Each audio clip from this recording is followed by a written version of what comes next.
to the Macquarie Liberal Club Sunday Sessions podcast. My name is Andrew Kremen, and I will be your host. And joining me once again will be Rory O'Connor.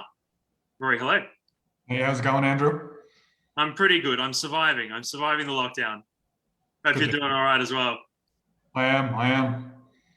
Well, lockdowns and the construction sector. Gladys Berejiklian has put a 2-week pause on non-essential construction work to further stop the spread of the coronavirus, sparking immediate convoy protests along the Sydney Harbour and Anzac bridges. The general sentiment was shared yesterday during the Freedom Day protests in Sydney, Brisbane and Melbourne, asking for an end to the lockdown. If we've learned from recent history, 2 weeks tends to be a very long time. Joining us to discuss this is Satya Marar, who's a former president of the Macquarie Liberals. Satya, good to have you back on. Hey, good to be on, guys. Thanks for having me. Now, thanks for coming back. If I can firstly ask, why has the construction industry been included in the recent round of restrictions, but not in past rounds? Well, honestly, it just seems to come down to the simple reality that a large number of construction workers in the Greater Sydney area happen to live within the affected LGAs, which is rather unfortunate. Whether that actually justifies their sector being shut down temporarily or not is a different matter, which we'll obviously get into. But the concern seems to be that by going onto these work sites, somehow that's where spread is supposedly happening. They made the decision to shut down the sector for 2 weeks with the possibility of extending that even further, even though there are all sorts of different things that we can do to limit the spread and conduct construction work safely without, perpetuating the harm on the people affected by shutting it down. What are the CFMEU? What are they saying about this? Yeah, so they recently, so at first, when the industry was shut down and you had that convoy of workers in their trucks all the way down the Anzac Bridge and so on, honking their horns, they didn't really say anything. They didn't distance themselves from that, but they did make it clear that they themselves weren't officially involved. With that being said, more recently, though, they've put out statements saying that the shutdown has been disastrous, I believe is the word that was used. Obviously, a lot of people are being affected by this. Keep in mind, the average construction workers' wages are about $45,000 a year. So these guys are truly battlers. Many of them live week to week. This is an industry with very low profit margins and very high overhead costs typically. These are not your typically these large, big multinational companies that tend to do well during lockdowns. Facebook, Uber, and so on are making tons of money. People can work from home if you work for a lot of large corporates. Now, these are people who cannot work from home. These are people who their rate of suicide is, I believe, 6 times higher than the average person in the populace. 25% of insolvencies among businesses in the country are construction industry. And many of these are businesses that are either sole traders or they employ staff under 20. So these truly are the country's battlers, and they're also big contributors to the GDP and to jobs in the state and the city. Well, one of the next questions I wanted to ask to follow up on that was how many people in New South Wales work directly or indirectly in the construction industry? How many people are we talking here?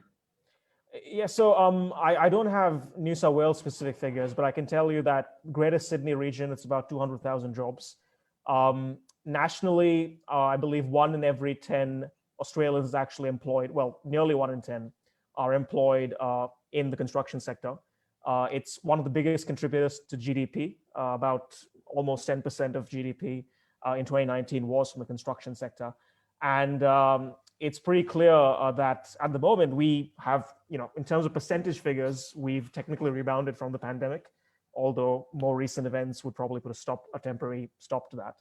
And the 2 biggest drivers of that rebound have been, firstly, resource exporters selling iron ore overseas, but secondly, the construction sector. Tons of people were buying up homes in the Sydney area, especially other big cities, employing tons of Australians. I'd like to remind our audience that you can ask Satya questions live by dropping your question into the comments. We have one from Amy. How much of these restrictions are medically proven to prevent transmission? Well, I can't comment on every single individual one. We do know that if everyone were to, for example, wear a mask, there is evidence that would limit the amount of droplets that get expelled. So that clearly does have some impact in terms of lowering the spread of the virus.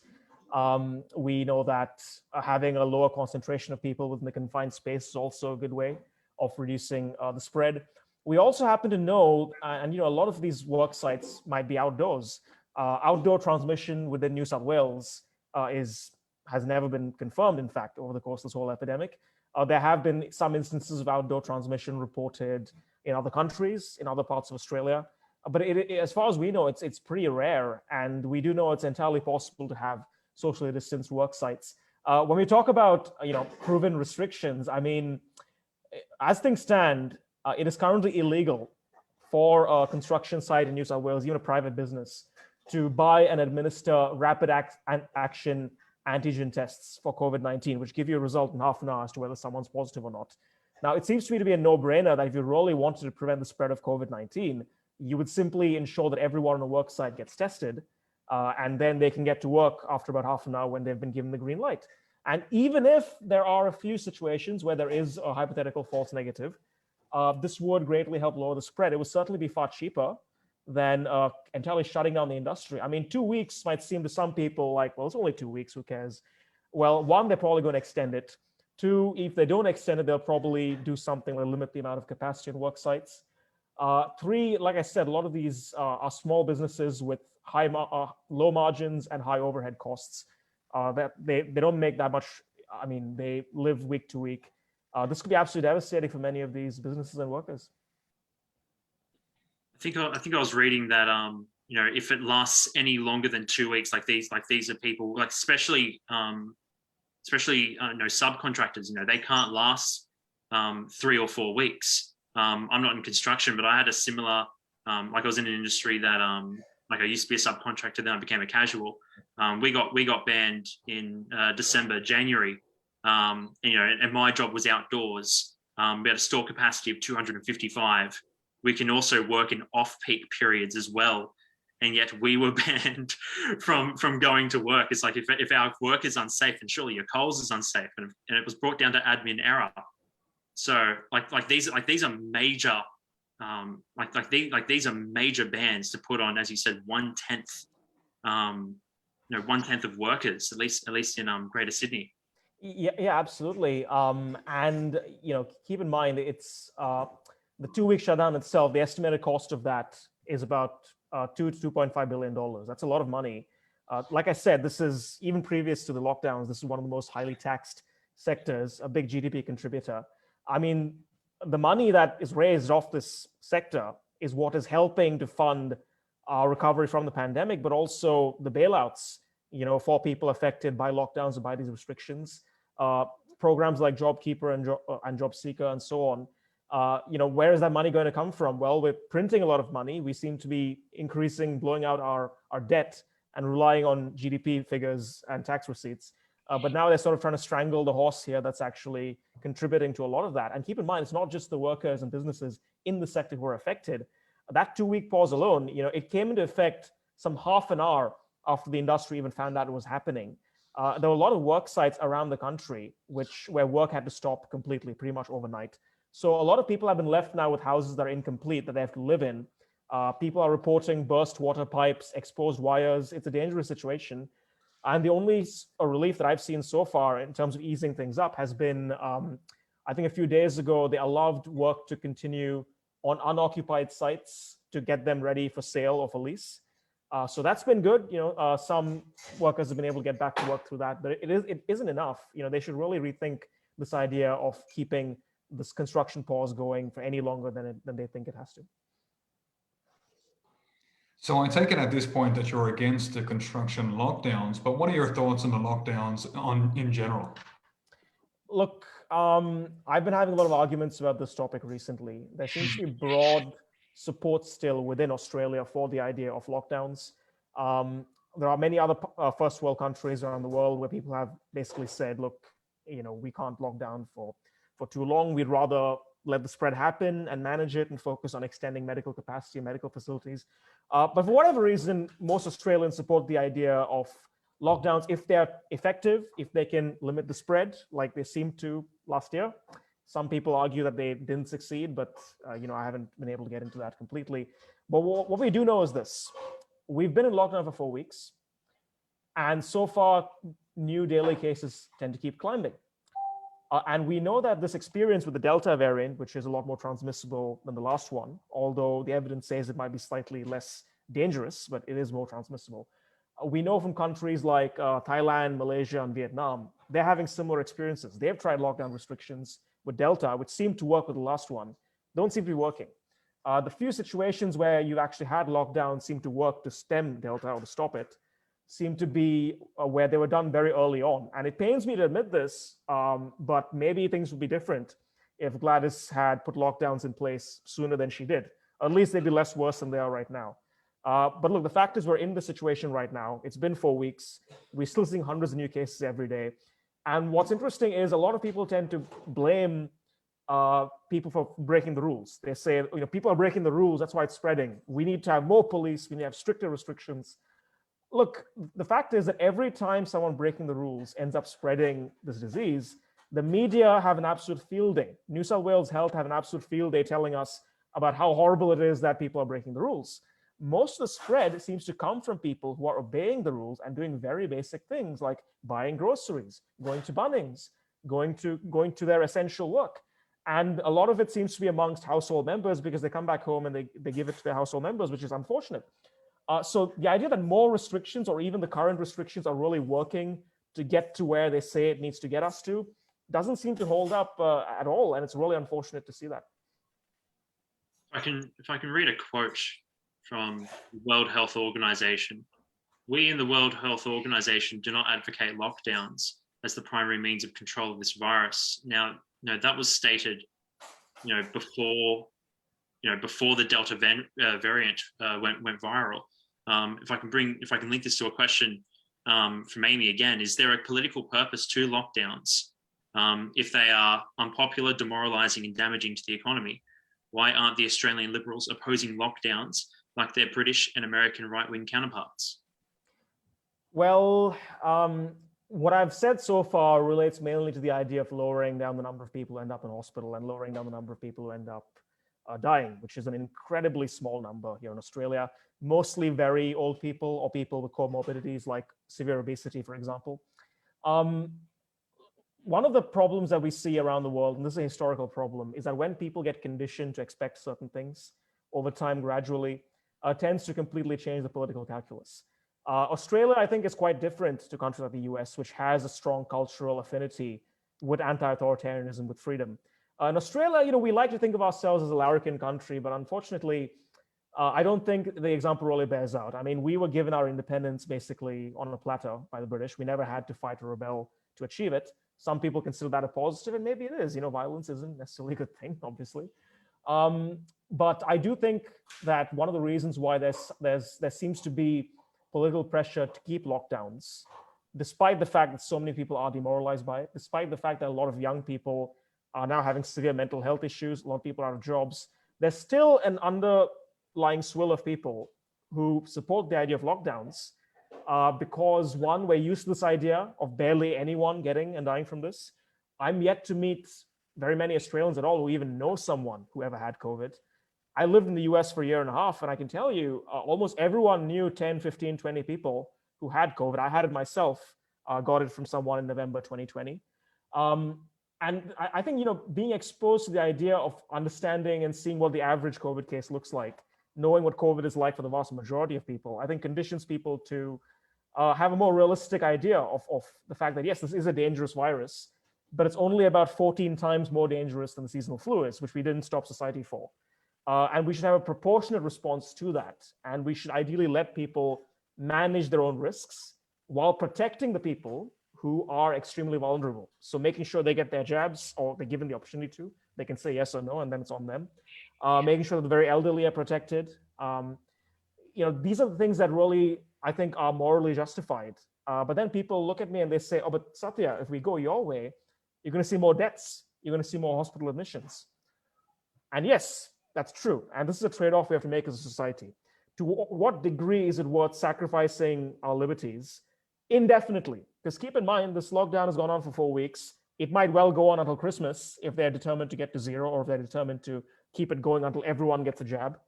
That can't be justified. I don't think that's justifiable whatsoever. At the end of the day, if there is a situation where more people end up contracting COVID, and to me, what matters is that the hospitals have the capacity for dealing with that, and people have the ability to manage their own risk sensibly with some sensible level of restrictions rather than full lockdown. Let people manage their own risk. We don't shut down the roads because there are car accidents. The COVID is a lot more dangerous than, you have more chance of dying from it, obviously, than a road accident. But the point is, let's be proportionate to the actual risk. We're not doing that right now. You just touched on vaccines there, and we've just received an audience question that says, why is Australia the slowest OECD nation in terms of providing the vaccine? What are your thoughts on the rollout? Well, in some ways, we're the victim of our own success, but in other ways, we're the victims of an incredibly incompetent political class with absolutely no foresight. And I know this is a liberal club. I'm still a member of the party. But what we've seen has been absolutely abysmal and nothing short of a cluster F word, right?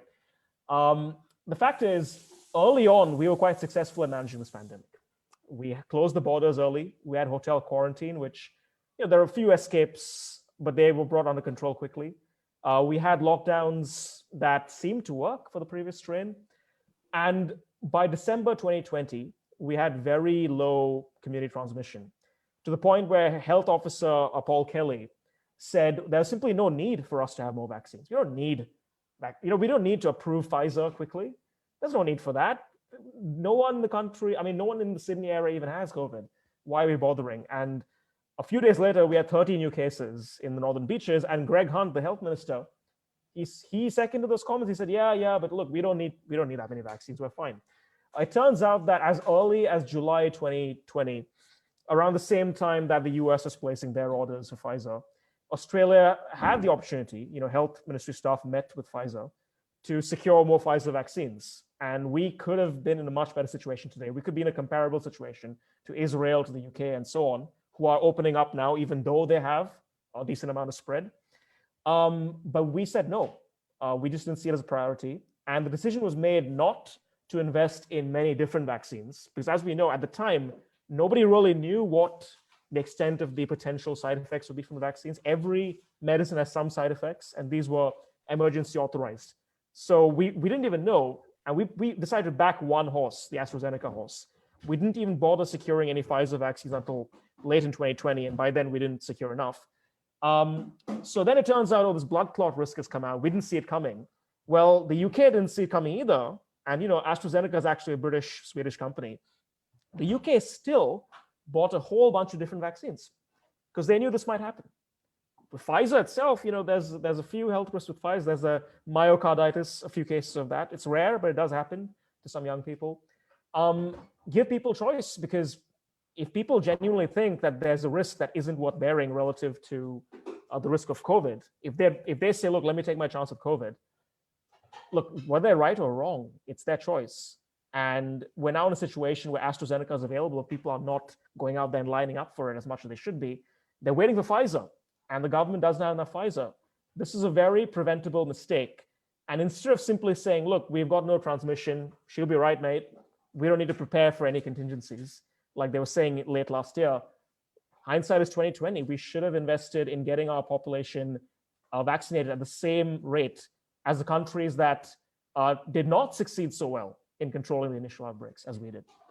So even if the original elimination strategy were to prove absolutely successful, they still should have invested in the vaccines to vaccinate the whole population, rather than sort of an opt-in, opt-out scenario. Because one would think that quarantine would be able to handle everything, and so you wouldn't get any new ones into the community. Look, if we want to live in a world where our society can be locked down perpetually every few weeks when some outbreak happens, when some new strain mutates, when one person slips through hotel quarantine, and nobody can travel, no one can go out there and do anything. Australia literally becomes a prison colony, like we've been for the last few months, to be quite frank.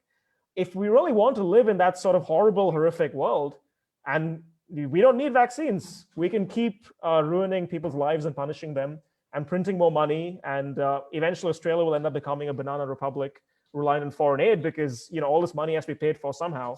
And eventually iron ore prices are going to go down, and it's going to be harder to pay for it. Eventually, once all the construction workers have lost their jobs and livelihoods, a whole bunch of them will have, unfortunately, might have even committed suicide, as many people are doing during these horrible times. We'll have to go around and pick up the pieces and confront the fact that we've ruined ourselves.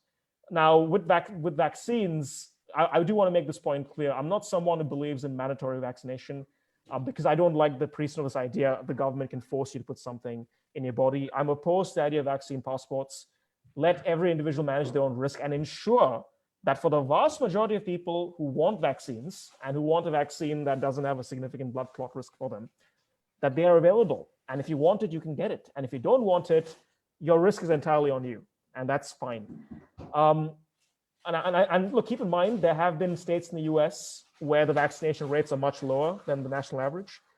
So national average about 70%. In some states, as low as 45%. In fact, I think Florida isn't even 50%. They've got no restrictions in place. And yes, they do have a large number of people who end up in ICUs, who end up in the hospital. Many of these are people who refuse to take the vaccine. And I look at that and I say, well, that's really sad. But you know what? You had a choice and you chose to take this risk. So as sad as it is, at least you can look in the mirror and say, I did this to myself. What about the people who are stuck right now in lockdown, who don't have any agency, no ability to manage their own risk, who can't access the vaccines that they want? The ones who have got the vaccines, have been double jabbed, they still have no agency. They still can't choose to go out there and live their lives normally. I feel sorry for them. I feel sorry for anyone who is in a position where they have no actual choice except to be in this sort of position. And I think we need to move away from this idea that the selfish people are the ones who oppose lockdowns. No, the selfish people are the ones who want all of society to be shut down so they themselves can feel safe.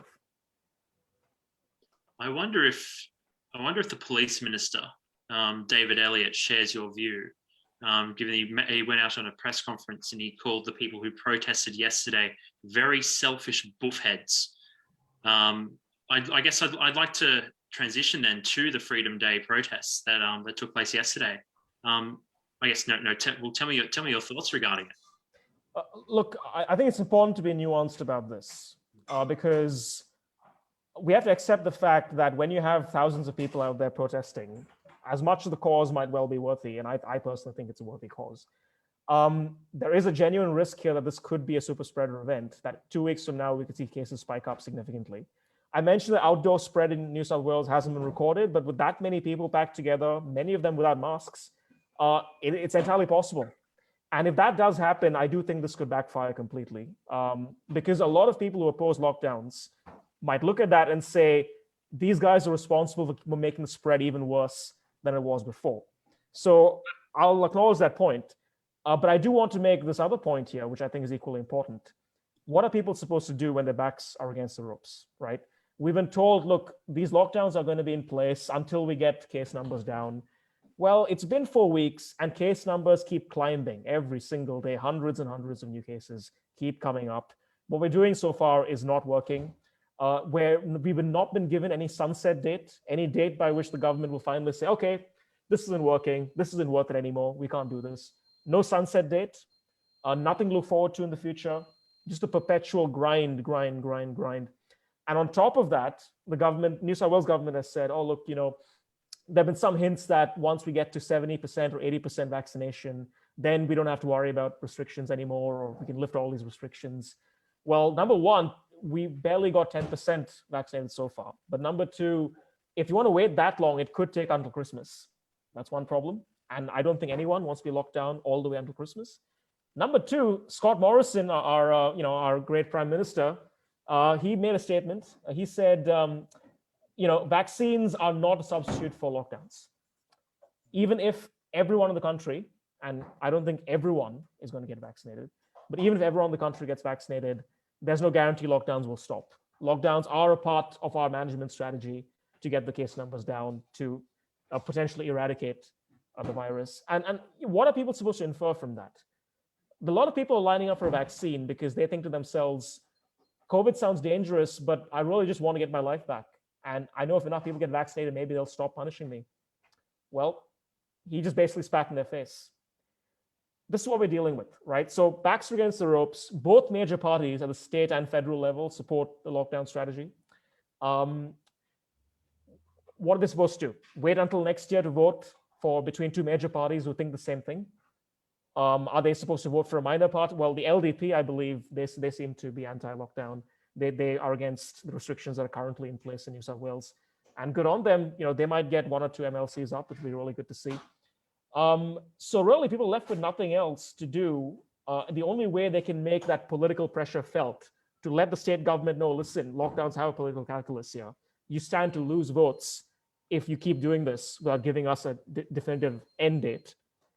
This seems to me to be the only way to actually make that voice heard. So look, it might end up being a net bad because it increased the spread, and I don't want that to happen. But again, I ask people, what else are desperate, struggling people meant to do? I know when it came to some of the protests from Black Lives Matter last year, or even some of the Australia Day protests this year, there were similar concerns about spreading the virus there. But I have a question from the audience member on this, and it says here that when it came to the Black Lives Matter protests, a lot of left-wing people are totally fine with it. But when it comes to anti-lockdown protests, they're labeled as reckless, selfish. What are your thoughts on that? Are we seeing a double standard from different people within society? 100%. I think we have to accept the fact that double standards are going to be constant in society. There'll be tons of people whose only principles in life are that when people do something I like, it's good. When people do something me no like, it's bad. And unfortunately, this is the intellectual depth of a lot of people in our society. And you might say that, oh yes, there are a lot of these left-wingers out there who think that the BLM protest was totally fine, but the people out there protesting yesterday were evil. And you're right, but keep in mind, there are also a lot of right-wingers who support yesterday's protests, who would have been totally fine for the police to pepper spray and arrest all the BLM protesters. And look, the point has to be made that while both our protests have violated the public health orders, the BLM protests did happen before there were full lockdowns, or when there weren't full lockdowns. So even though that did violate the law, it was probably less of a violation this one is. I support the right to protest no matter what. I think the right to protest in a society like ours cannot and should not be curtailed in light of a risk like this. So I would support the rights of those BLM protesters, and I support the rights of the people yesterday who went out there and protested. Unfortunately, for a lot of people, the primary principle they operate on is self-preservation and safety. So any amount of curtailing of liberties or of safety is justified, of liberty or agency can be justified because we just have to lower down the number of dead people or the number of people in hospital. This is a very common mentality, unfortunately, in my opinion, but it is pervasive in our society. And as long as you have that mentality, I think people will come up with any sort of excuse to take issue with protesters protesting against anything. I've wondered about in regards to whether the protests were right or not, even the very question. I wonder if it's the right question because as you said, what are struggling people even meant to do in these situations? Is it at all possible to keep up an elimination strategy without jeopardizing, especially small businesses? Is there a way to continue the same strategy but allow people to move about freely somewhat? In my opinion, absolutely not. There needs to be a sunset date for all of this stuff. There needs to be a date by which we simply have to say we can't afford to do this anymore. We can't afford to hammer the mental health and the opportunities of an entire generation of young people who've completely missed out for the sake of protecting people who mostly, the people who are at risk of this, can be protected with special protection singling them out rather than singling everybody else out. At a certain point, we have to be willing to say that. And until our Prime Minister gave the speech recently, it seemed to be that vaccination was our ticket to that point. It might not even be. Keep in mind that one of the reasons why we've managed to do decently and coast along so far, despite our strategies, is because our GDP has rebounded quite strongly.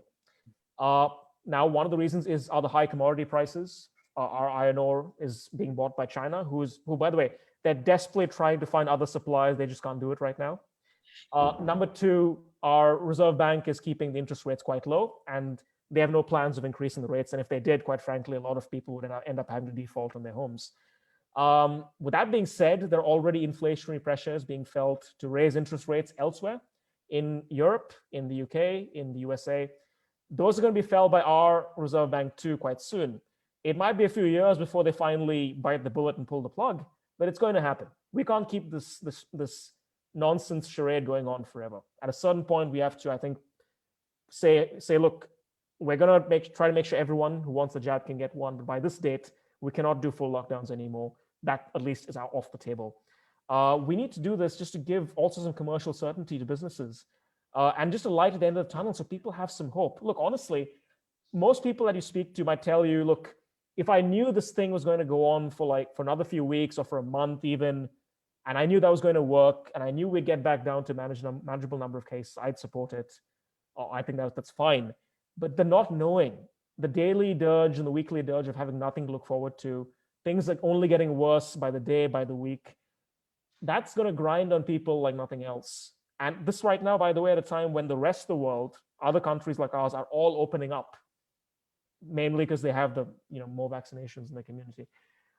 We can't keep this going. This is absolute nonsense. And at some point, something's got to give. I have another audience question here that says, what are your thoughts on the Premier and the Prime Minister entertaining the idea that the military should be utilized to enforce the lockdowns? I think that's absolutely horrific. This is the kind of thing that you see happen in totalitarian societies. This is something that would be completely at home in the USSR, under some of the worst regimes in human history.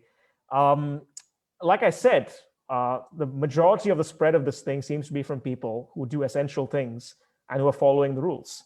I think that when someone turns around and says, no, this is only not working because people are breaking the rules and they need to be disciplined, I think it's this sadistic totalitarian instinct in some individuals, which is really quite psychopathic and concerning. I don't think sending in the army is a great idea. I don't know if it's necessarily going to be effective, but even if we assume it is, I don't think it's worth doing it. Kudos to Gladys for at least saying, look, we're not going to do that yet. It should absolutely not have to come to that. In my opinion, if things are so bad that in order to achieve your target of getting to zero or getting to almost no spread, you have to literally bring in the army and threaten people at gunpoint not to leave their homes. If things have to get that bad, to control a virus with a 14 times higher death rate than the flu, a dangerous virus, sure, but not literally HIV. If you have to do that, then the problem isn't the spread. The problem is your strategy. The problem is your target. Much better that we learn to live with this and manage our own health risks and try to make the vaccine as available as we can, as quickly as we can. I was certainly surprised when I heard the mention of bringing in the army, especially from the Western Australian Premier, Mark McGowan, suggesting that for New South Wales. I think one of the things you mentioned before was quite a lot of people are scared, and that's why they're jumping to these kind of authoritarian conclusions. But I suppose in an effort to try and quench those fears by bringing in the army to stop people moving around, you do have the other side of it. Then people start panicking when they see the military patrolling the streets. People are concerned. This may even fuel the conspiracy theories. What are your thoughts on that? I mean, if you literally have tanks going around the street patrolling people, it's no longer a conspiracy theory. It's a conspiracy reality. It's plain fact. It's in front of your eyes. It can no longer be. I mean, it can't be denied at that point. And at that point, really, what that's going to do, the harm that's going to do to our society in terms of trust in institutions, in terms of knowing that, being a citizen of this country, being supposedly endowed with certain rights, is completely meaningless. What does it even mean at that point to be Australian? I can already tell you that as soon as, people around the world were absolutely shocked. And I speak to people in America, I speak to people in the UK from all political persuasions. And whether someone is left-leaning or right-leaning, when people saw visual footage of that pregnant lady in Melbourne being harassed and arrested by cops for a Facebook post about lockdowns, about lockdown protests, when people saw that guy whose house was broken into, that influencer, by armed cops, all over the amount of transmission we have in our community, all of these things make people look at Australia and say, oh my God, what the hell is happening in Australia? Is this for real? Is this some Eastern European dictatorship? It's not. What's going on there? People just can't understand it. And then when they said to the Australians who were stranded in India earlier this year, who were unable to come back home because the government kept cutting down the number of flights, when people were saying, when the government in Australia came out saying, you'll be fined $60,000 for coming back to Australia. I mean, at that point, the passport you have, the citizenship you have, it really seems to have a very expendable value is the message that's really being conveyed. I mean, even Russia of all countries, their constitution prohibits making it illegal for someone who's Russian to return to their own country. So already we're seeing things that most of the world would not put up with. But the idea of them bringing in the army to make sure people don't leave their homes, I mean, at that point, you might as well give up any pretense that we're a liberal democracy, because it would only be superficial by that point. Well, Daniel Andrews put forward the idea of a ring of steel around Greater Sydney. He could have picked any other image, checkpoints or something like that, but he picked a ring of steel. I wonder whether such images are possible precisely because there are holes in the Constitution that allow both the states and the Commonwealth to put forward such extraordinary restrictions. Do you think that there should be certain changes to the Constitution to return certain freedoms back to the people? Well, absolutely. In an ideal world, I would add a Bill of Rights to the Constitution, model on the American one. It wouldn't look exactly like the American one, but it would have a lot of those features.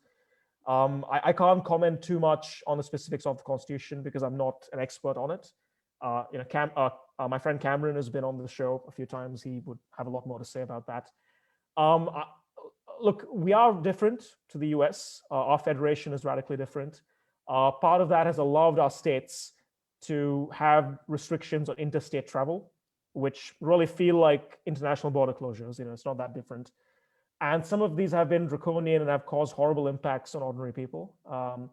There was a woman her child ended up dying because she was unable to cross state borders to give birth in time because a bureaucrat didn't tick the box in time for that. Although some people would conversely argue, well, we have a better system because in the US, it was basically impossible to restrict travel between states, I believe.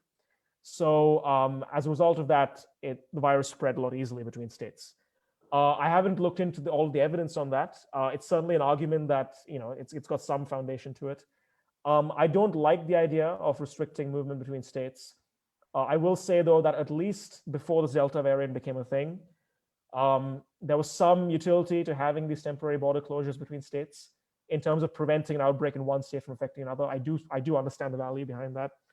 But look, things that what makes us different comes with a cost. One of those costs is this idea of so-called, putting a ring fence around Sydney. Seems like a horrific idea, but look, honestly, if this is what you want, if you literally want a society where nobody has COVID, where spread is almost zero, no matter what, including if people are vaccinated, because vaccination doesn't stop spread. It only makes it a little more manageable. It only lowers the severity of the symptoms. If that is what you literally want, and as things stand, that's what the governments want, you will have to live in a society that looks like that. And it's a question that Australians will have to ask ourselves in the long term. Do we want to live in that kind of society? I don't. I don't know about my fellow Australians. I have an audience comment here that says, at a certain point, we have to cut our losses. The long-term impacts will be too much. However, I'm not sure when that certain point will be. How long do you think Australians will continue to go in and out of lockdowns before the majority of the population decides no more, we're just going to have to live with it? How long do you think? It's quite hard to say. I think lockdown fatigue is already setting in after 4 weeks. I think after about 6 or 7 weeks, if case numbers still haven't gone down, even the people who are angry at the protesters will want to have something to say about it to stop it. Conversely, if the protests that happened yesterday do result in a spike in cases, I think that'll actually buy the government more time. Like I concede that this is an unfortunate thing. It would buy the government more time because then people will say, no, things would have been okay if it weren't for those protesters. They'll just blame the protesters. There's already a lot of that. 5,500 calls have been made to the cops to dob in people who protested. But that being said, I think that once you do have a decent number of people being vaccinated, if the UK is any indicator, and keep in mind the UK probably has an authoritarian streak that is as bad or worse than what Australia has. In the UK, despite the fact that I think some 20% of British people surveyed would like to see mask mandates even after COVID ends. So, this is not a super liberal society. Despite that fact, now that the vaccination rates are high in the UK, people are flooding the streets of London, people are going out. There's some restrictions in place, but nothing like a lockdown. People's tolerance for restrictions have gone down massively. So I do think that'll happen here. I think once you get the vaccine numbers up to people who want them, I think most people would probably say, look, we've had it. No more. This has to end. No matter what our prime minister is blurting out right now, I think he'll have to flip the script. Well, looking into that, there's a question here. Will the New South Wales lockdowns cost the Liberals the federal election? I can't really see how, because what are we getting from Labor? Have Labor come out saying something radically different? All Labor have said is the vaccine rollout has been done horribly and it needs to be sped up. That's a good attack tactic. I completely agree. Hindsight is 2020. But keep in mind, the Australian public also have very short memories. If the lockdown situation and ongoing restrictions is able to be worked out by the next federal election, which I believe the federal election is not for another year, if I'm not mistaken. If they manage to do that, and if they manage to fix the vaccine rollout by then, the public has quite short memory. Remember the bushfires? Remember how angry people were about Scott Morrison being in Hawaii? People were really angry. It looked pretty bad, but no one remembers that now. No one cares about that now. So if they work out the timing correctly, it might well be that we see the government votes in on an even bigger margin than last time. If the Labour Party really wants a chance at winning federally or even at the state level, they need to really give an alternative that looks different enough from what we currently have. Not really seeing too much of that. So my gut feeling is no, I don't think the Liberals are heading for a loss. But you know what? There's still plenty of time for that to change drastically. A year is a very long time in political terms. We're coming closer to the end now. We only have about 10 minutes left. But one thing I did want to bring up was, did you see that photo that the New South Wales police posted? It looked like the man was punching the horse. Yeah, I did. Look, this is nothing new, right? Whether it's the police, whether it's a politician, whether it's a media company, the idea of using images or videos taken out of context to make a slanted point that supports a certain agenda or narrative, it's completely to be expected and it's nothing new. So when they put that photo up of the guy, looks like he's punching the horse, and they said, we're waiting on a status update on the horse, like as if this horse was put in the ICU or something. And then they put a cute picture of the horse up after saying, Tobruk is fine, I mean, what's the bet that the horse didn't even have a name until he became a prop? I don't know. But we've seen the video footage. We know that the guy had the horse back into him and charged at him before he brought his hand out. Whether he should have still, touched the horse or done that, I don't know. Maybe he shouldn't have done that. But at the very least, it wasn't as bad as it made it seem. I mean, there's now a photo of this guy floating around and thousands of people wishing the worst kind of harm on this guy because they think he came out of nowhere and just punched a horse in the face and broke its nose or something. And that's really unfortunate, when you play around with someone's life like that. I think he'll be fine. And I don't think he should have hit the horse anyway. I don't think that's justified. But it just goes to show you, don't take anything you see at face value. Not just even if it's from the government, but especially if it's from a government agency. That photo was ultimately taken down by the New South Wales police. Do you think it was taken down because that video started circulating, or do you think it was taken down because some of the comments pretty much, saying we should get this guy, we're getting too much? What do you think? I think it was taken down because that video debunking it was shared around by the public. Keep in mind, police forces in Australia constantly share pictures and images of suspects, asking the public to identify the person and drop them in. So they have no problem doing that. I don't see a reason why they would have had any problem with people identifying this guy, especially considering that they're the ones who put the photo up, asking the public to identify him. They can't turn around and say, oh, no, we didn't think that people would be making these comments they're making. No, that's crap. They knew it was going to happen. But it gives them plausible deniability. They took it down, make no mistake, because the public was sharing that video around and their narrative could no longer be upheld.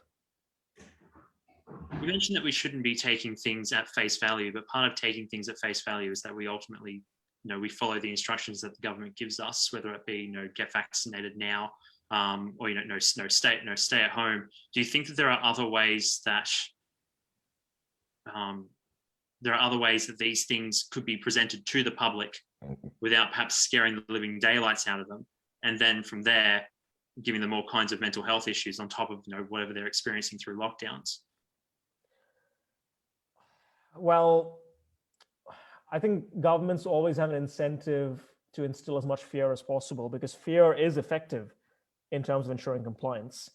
And fear is especially effective in terms of getting people adopt in their fellow citizens. The moment you're at a point where you feel like someone else is actually putting you at risk or danger, that is when you will quickly turn on your fellow man. And every psychological study has been able to show this. Every real world study of the way people behave under surveillance states has shown this as well. During East Germany, for example, people were shocked to find out after the Berlin Wall fell that a lot of the informers for the GDR's spy agencies were their close friends and family members. So I think governments will always resort to fear, regardless of whether it is a tactic they absolutely need to use, because fear is unfortunately extremely effective at getting people to comply. And I think as long as you have an imperative that is presented as being severe enough, in this case, for example, getting down to 0 cases or whatever their next target might be, as long as the imperative is severe enough, there's just no realistic way to expect that governments will not use fear as a first resort. Although precisely because there are these historical precedents of those authoritarian societies, and we definitely want to make sure we don't become one ourselves. And as you've mentioned, a lot of these cases are not people being irresponsible. They're the ones that pop up every day. It's people going to the shops to buy their essentials. Should there not then just be a change of messaging, perhaps of get some sort of antibacterial wipe over the basket or over the trolley? When you go into the store, like tell them those are the places for you to watch out, as opposed to living in constant fear 24/7, which has now gone on for 18 months and could potentially go on for at least a couple more years. Yeah, look, I would absolutely support changing the messaging, making it less fear-based, making it look, because right now fear is a stick. Fear is a negative emotion. No one wants to feel scared. Rather than just giving people something to be scared about and not giving them anything to be hopeful about, like, give us a date by which you hope to lift restrictions, regardless of whether cases, there are still 100 new cases a day. Give people something to be hopeful about, and then they might feel like as if, I now have a civic duty to protect my fellow citizens that I always had, but I now see that I have more to gain by doing everything, even going beyond the rules to do that. I actually think that might actually encourage more people to comply, because people are losing hope right now. People are getting cynical. A lot of people will hit the fatigue point where they've been following the rules to the T for 6 weeks, eventually, and they'll finally say, I can't keep this going anymore. I'm going to try and meet up with my friends. I'm going to try to do something, keep my sanity. That's eventually going to happen. And then things are going to get even worse. Fear is effective, but it's got a short shelf life. It's got a limited shelf life. Give us a carrot. Give us some hope. Tell us, give us a guarantee that when a certain amount of people are vaccinated, even, we'll lift all the restrictions. At a certain date, we will not have lockdowns anymore. I would like to see that by September 1st, no matter what situation we're in, we can't keep this going anymore. September 1st, that's well over a month from now. That's more than enough time to see if this lockdown strategy has any more utility left. Because if it hasn't worked by then, it does not work anymore, period. Let's stop the charade.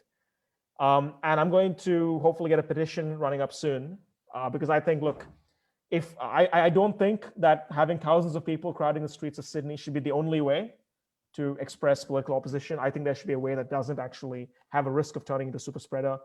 Let's do it peacefully. Let's do it without physical assembly. Let's have a petition. I'm going to put one up, hopefully today or tomorrow. No more lockdowns from the 1st of September onwards. Let's get the ball rolling and see if it makes any difference. Well, that's all we have time for this evening. So I'd like to thank Satya for coming on the show. Thanks so much. And I'd like to thank my co-host, Andrew. I've been your host, Rory. This has been Sunday Sessions. Next week, I just want to let our audience know that Federal Member for Hughes, Craig Kelly, will be on to be interviewed. So that should be interesting. Thanks so much and have a good night. See you guys. Thank you.